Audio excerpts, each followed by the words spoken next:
아침 우리에게 주시는 하나님의 말씀을 봉독하겠습니다. 특별히 종교개혁주의를 향해서 우리에게 주시는 말씀입니다. 신약성경 갈라디아서 3장 1절로 11절 말씀이 되겠습니다. 신약성경 304면입니다. 신약성경 304면 갈라디아 3장 1절부터 봉독하게 되겠습니다. 하나님의 말씀입니다. 어리석도다 갈라디아 사람들아, 예수 그리스도께서 십자가에 못 박힌 것이 너희의 눈앞에 밝히 보이거늘 누가 너희를 꾀더냐? 내가 너희에게 다만 이것을 알려 하노니 너희가 성령을 받은 것이 율법의 행위로냐 혹은 듣고 믿음으로서냐? 너희가 이같이 어리석으냐? 성령으로 시작했다가 이제는 육체로 마치겠느냐? 너희가 이같이 많은 괴로움을 헛되이 받았느냐? 과연 헛되냐? 너희에게 성령을 주시고 너희 가운데 능력을 행하시는 이의 일이 율법의 행위로냐 혹은 듣고 믿음에서냐? 아브라함이 하나님을 믿음에 그것을 그에게 의로 여기셨다 함과 같으니라. 그런즉 믿음으로 말미암은 자들은 아브라함의 자손인 줄 알지어다. 또 하나님이 이방으로 믿음으로 말미암아 의로 정하실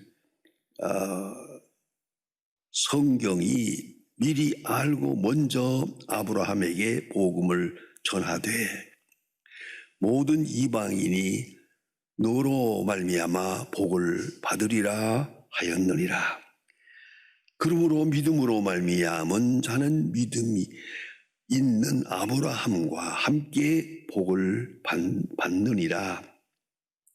무릇 율법의 행위에 속한 자들은 저주 아래에 있나니 기록된 바 누구든지 율법책에 기록된 때로 모든 일을 항상 행하지 아니하는 자는 저주 아래에 있는 자라 하였음이니라. 또 하나님 앞에 아무도 율법으로 말미암아 의롭게 되지 못함 할 것을 분명하니 이는 의인은 믿음으로 말미암아 살리라 하였음이라. 아멘. 너무나도 유명한 이야기를 여러분이 잘 알고 계십니다.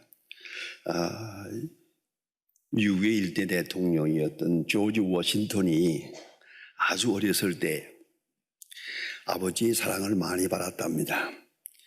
근데 아버지를 따라서 아버지가 타는 마차를 타고 이웃 마을의 시장을 보러 갔습니다. 따라다니는 아들이 좀 거치장스럽게 생각했던지 아버지가 아들에게 말했습니다. 따라다니지 말고 여기 서 있어라. 골목에 세워놓고 여기 서 있어라. 내가 일 다 보고 다시 너를 데리러 올게.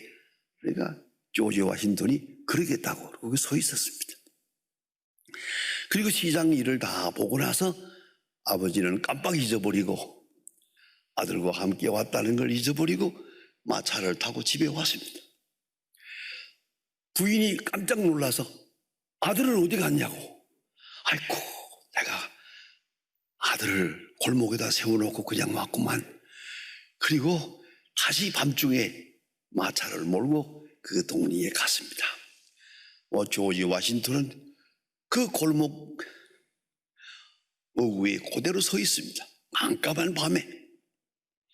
그 동네 사람들이 와서 얘야 여기 추위에 떨지 말고 와서 저녁을 같이 먹자 이러자 저러자 유혹했지만은 아니요. 우리 아버지가 오실 겁니다. 올 때 아버지를 헤매게 해서는 안 되니까 요 자리에 있으라고 했으니까 꼭 요 자리에 있어야 됩니다. 그냥 서 있었습니다. 아버지는 그리 반가웠습니다. 그 애를 데리고 집에 돌아오면서 깊이만 뉘우쳤다 하는 얘기입니다. 여러분, 믿음이 얼마나 중요합니까? 우리 아버지는 반드시 오실 겁니다. 나는 아버지를 믿습니다. 그것이 조지 워싱턴의 믿음의 시작입니다. 여러분, 믿고 산다. 어차피 믿고 살아야 합니다. 여러분, 시간마다 음식을 먹을 때 여기에 독약이 있나? 그걸 의심하고 산다면 그거 살겠습니까? 어찌 생각하면 우리가 다 믿고 사는 겁니다. 예? 음식 먹는 거 그거 믿음입니다. 그거 굉장한 믿음입니다. 믿을 바에는 완전히 믿어야지 이거 의심하고 저거 의심하고 그거 그런 불행이가 되어 있습니까? 예? 생각해 보세요. 우리가 사는 것, 음식 먹는 거, 믿는 것. 그게 중요한 겁니다, 이게. 그런데 말입니다. 사실은 병 중에 가장 심리학적으로 무서운 병이 뭐냐면 의부증입니다. 의부증이나 의처증. 아내를 의심합니다. 남편을 의심합니다. 못 삽니다. 저 교인들 가운데 이런 병에 있는 분들을 만나보니까요. 아주 그냥 남편 의심하느라고 삐쩍 말랐어요. 그냥 인정질이고요. 그냥 뭐. 그런 사람들 볼 때, 참, 이런 사람하고 살려면 정말 힘들겠다는 생각을 제가 여러 번 해보았습니다. 의부증, 의처증, 무서운 겁니다. 또 있죠. 자녀를 의심하는 거죠. 이게 얼마나 무섭습니까? 게다가 부모님을 의심한다면 어떻게 되겠습니까? 의심은 죄입니다. 의심은 마귀의 시험입니다. 여러분, 죄송합니다만 어차피 믿고 살아야 합니다. 믿을 바에는 믿어도 꽉꽉 믿고 살아. 그것이 사는 길입니다. 그런데 이래 머리 굴리고 똑똑한 사람들 요리 생각하고 저리 생각하고 하면 의심하기 시작하면 자꾸 걷잡을 수가 없어요. 밤을 새웁니다. 꼬박. 이건 큰일이 옵시다. 여러분, 이 의심이라고 하는 병이 우울증으로 발전합니다. 우울증이 지나치면 자살합니다. 여기까지 갑니다. 이 건강을 잃어버리는 그 많은 이유 가운데 가장 큰 것이 의심입니다. 믿음이 없다는 것입니다. 오늘 본문에 나타난 말씀 대단히 귀중한 말씀입니다. 호디가이오스 익스피스티우스 세세다이라고 하는 말인데요. 이것은 갈라디아서의 주제입니다. 의인은 믿음으로 말미암아 살리라. 호디가이오스 익스피스티우스 이 말을 헬라 원문대로 잘 번역을 하면은요, 두 가지로 해석을 하게 됩니다. 우리가 잘 알 수 있습니다. 의인은 믿음으로 말미암아 살리라 그랬죠. 이 말의 뜻은 믿음으로 말미암아 산다. 의인은 믿음으로 말미암아 산다 했는데 요 헬라 원문대로 문법적으로 해석하면은 믿음으로 말미암은 의인은 산답니다. 믿음으로 말미암은 의인은 산다. 이건 교리적입니다. 그러나 달리 해석할 수 있습니다. 의인은 믿음으로 산다. 이건 윤리입니다. 신앙 고백적 교리와 윤리가 이거 함께 들어 있습니다. 지금 믿음으로 말미암은 의인은 산다. 의인은 믿음으로 산다. 하나는 신앙 고백이요, 하나는 생활 윤리입니다. 종교개혁의 교리가 솔라 피데, 솔라 글라티아, 솔라 글로리아입니다. 오직 믿음으로, 오직 은혜로, 오직 하나님의 영광으로. 이것은 율법에 반대되는 말입니다. 예, 깊이 우리가 생각해야 합니다. 율법과 은혜의 관계, 사도 바울이나 마틴 루터나 모든 개신교에 있어서 가장 중요하게 생각하는 교리가 바로 여기에 있습니다. 율법이냐 은혜냐, 이건 교리만이 아닙니다. 우리 매일매일의 생활 그 자체에 깊이 관계되어 있는 말씀, 교리입니다. 율법은 가장 인간적이고 우리 인간이 하나님께 나아가는 도리입니다. 그런 거로 내 공로로, 내 의로, 내 선으로, 내 진실로 구원을 받는다, 그런 뜻입니다. 내 의로. 그러게 율법입니다. 그래서 이것을 사도 바울은 또한 종교개혁자들은 말합니다. 심지어는 극단적인 말을 합니다. 율법은 죽이는 법이다. 이거 바울의 말입니다. 왜 율법이 죽이는 법입니까?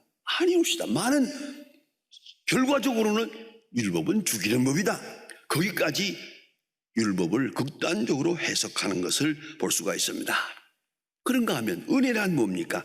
하나님의 것입니다. 하나님에 속한 것이고 하나님의 은혜입니다. 오직 은혜, 하나님이 주신 은혜에 대한 응답이 믿음입니다. 우리가 하나님께 나아가는 의와 공로가 아니고 하나님의 은혜를 내가 받아들이는 거예요. 그것이 믿음입니다.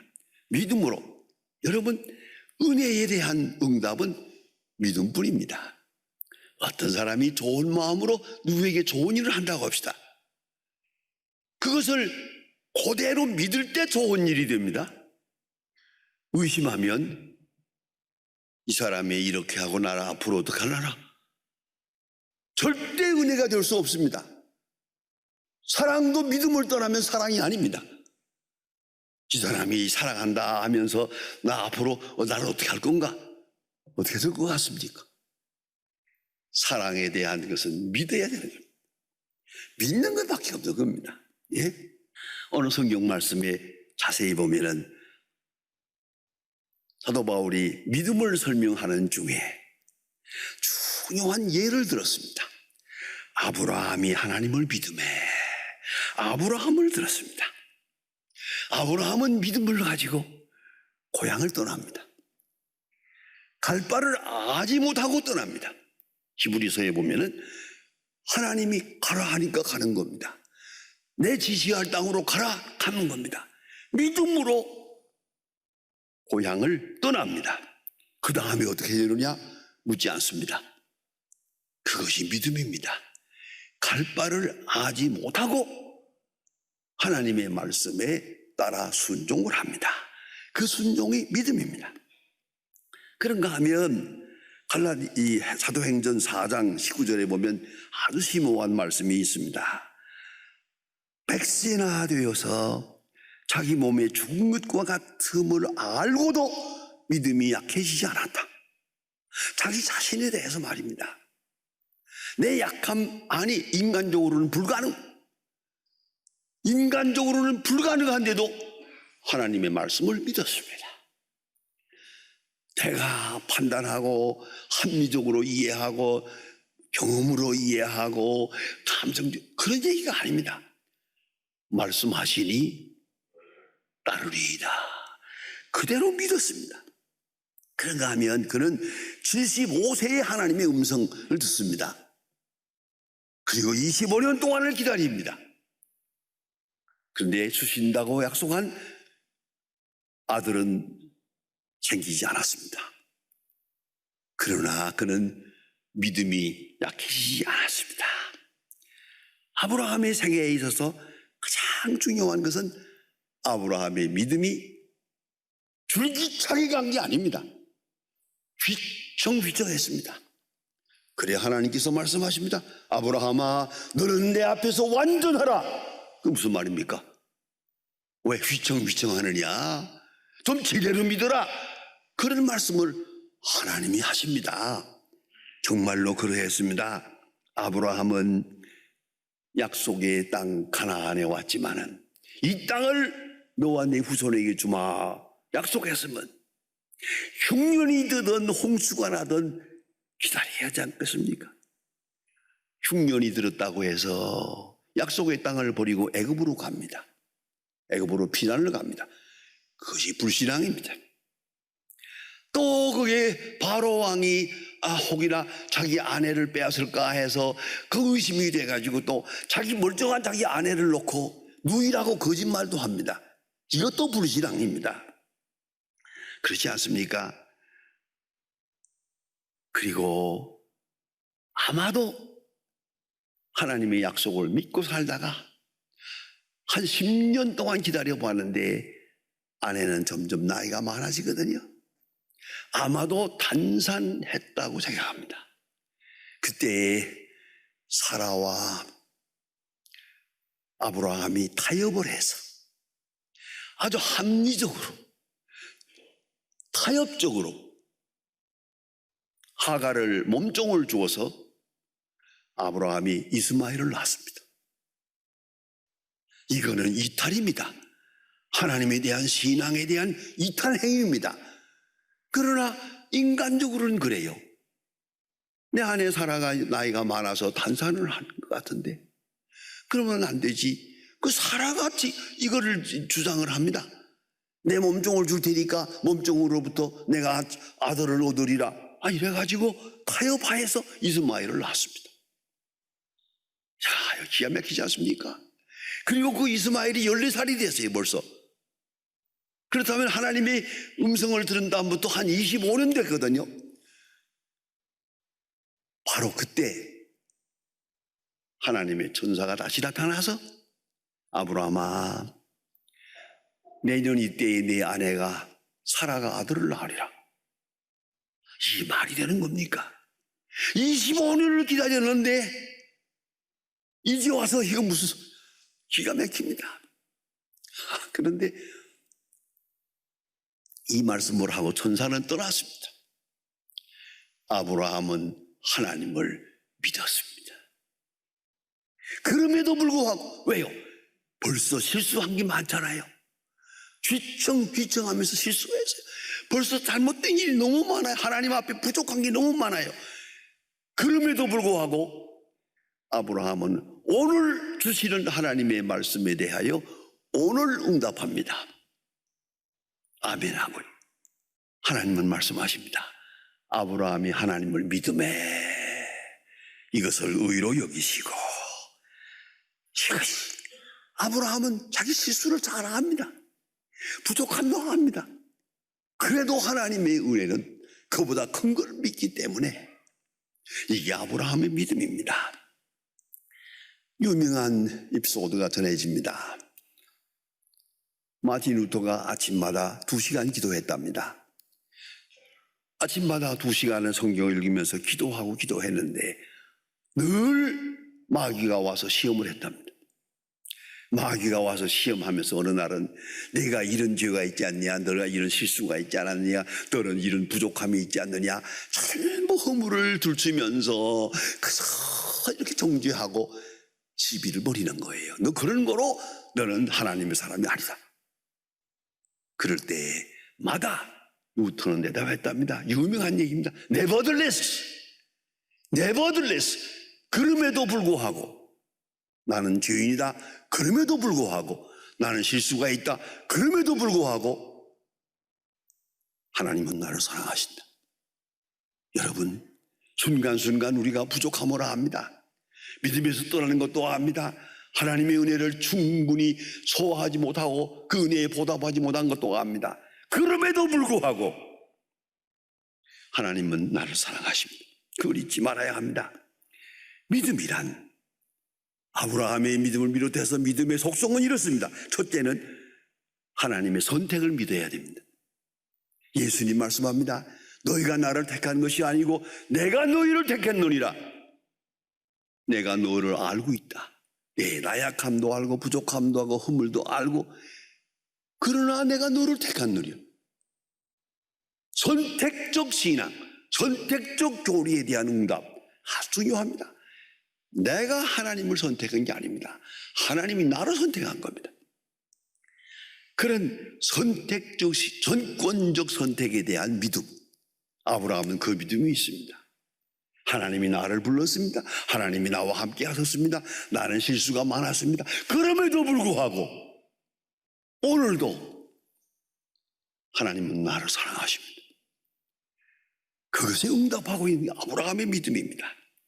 그런가 하면 하나님에 대한 신앙의 가장 중요한 점은 약속입니다. 하나님의 말씀과 축복은 현실적으로 나타난 것보다 항상 미래지향적 약속으로 나타납니다. 약속입니다. 오늘 되는 일이 아닙니다. 10년 후에, 20년 후에, 100년 후에 될 일입니다. 약속입니다. 이 약속에 대한 믿음. 나는 흔들려도 하나님의 약속은 변함이 없습니다. 사랑의 약속은 변함이 없습니다. 영원한 약속은 흔들림이 없습니다. 그것이 믿음입니다. 내가 요만큼 실수했다고 해서 하나님 버리고 아니오시다. 약속입니다. 하나님은 영원한 약속으로 우리와 함께하고 계시단 말이에요. 유명한 존 칼빈은 세상 떠날 때 임종각하고 왔을 때 그는 정신을 차리고 성경을 외우기 시작합니다. 생각한데 현재의 고난은 장차 우리에게 나타날 영광과 좋게 비교할 수 없도다. 장차 나타날 영광과 좋게 비교할 27번을 외웠습니다. 마지막에 외우다가 세상을 떠났습니다. 장차 나타날 영광과 비교할 수가 없도다. 약속을 믿는 신앙, 그것이 신앙입니다. 그러면 오늘의 모든 문제는 그 거룩한 약속 안에서 다 소화가 되는 겁니다. 그런가 하면 오직 은혜입니다. 오직 은혜. 사도 바울은 말합니다. 너무나도 중요한 말씀 아닙니까? 로마서 8장 22절에서 말합니다. 자기의 아들을 아끼지 아니하시고 우리 모든 사람을 위하여 내어주시니가 어찌 그 아들과 함께 모든 것을 은사로 주지 아니하시겠느뇨. 십자가를 볼 때마다 자기 아들을 아끼지 아니하시고 내어주신 그분이 꼭 잊지 말아야 합니다. 아들과 함께 모든 것을 은사로 주지 아니하시겠느뇨. 모든 것이 은혜의 선물입니다. 은사입니다. 왜요? 십자가 안에서 십자가를 쳐다보면 모든 것이 은사입니다. 그것이 믿음입니다. 오직 은혜. 예수님께서는 말씀하셨습니다. 받은 줄로 믿으라. 오늘 현실이 빗나가는 것 같아요? 아니요. 받은 줄로 믿어라. 오직 은혜입니다. 내 허물과 모든 것 다 버리고 율법적 관계가 아니고 은혜적 관계로 오직 은혜만이 나와 함께 하십니다. 히브리 11장에 유명한 말씀이 있습니다. 믿음이 없이는 하나님을 기쁘시게 못한다. 그렇습니다. 하나님만 아닙니다. 사람도 그렇습니다. 여러분 누구하고 얘기합니까? 누구하고 같이 삽니까? 믿음이 없이는 상대방을 절대 기쁘시게 못합니다. 선물까지 가지고 되는 게 아닙니다. 믿음입니다. 그가 하는 말을 믿어요. 그의 행위를 믿어요. 그의 생각을 믿어요. 그의 뜻을 믿어요. 여러분 제일 고마운 분이 누굽니까? 나를 믿어주는 사람이요. 전적으로 믿어주는 사람, 그리고 기다리는 사람. 믿음만이 관계를 온전히 할 수 있는 겁니다. 성경은 말합니다. 믿음이 없이는 하나님을 기쁘시게 못한다. 그럼 반대로 하나님을 기쁘시게 하는 게 뭐냐? 전적으로 믿는 겁니다. 어떻게? 사랑으로. 모든 것을 사랑으로, 모든 것을 축복으로, 모든 것을 은혜로 받아들이게 될 때 그것이 하나님을 기쁘시게 하는 것입니다. 믿음은 들음에서 납니다. 들음은 복음이 있던 것입니다. 믿음은 성령의 역사요 성령의 은사옵시다. 믿음으로 말미암아 난 의인은 오직 믿음으로 함께해서 하나님의 자녀된 사람은 또 믿음으로 사합니다. 그것을 믿습니다. 하나님의 은사요, 하나님의 축복이요, 하나님이 함께 하시고 오직 의인은 믿음으로 말미암아 살리라 기도하십니다. 이 프로그램은 CTS 방송가족의 사랑과 후원으로 제작되었습니다. 후원전화 02-6333-1003번, ARS 060-808-1004번으로 전화주세요.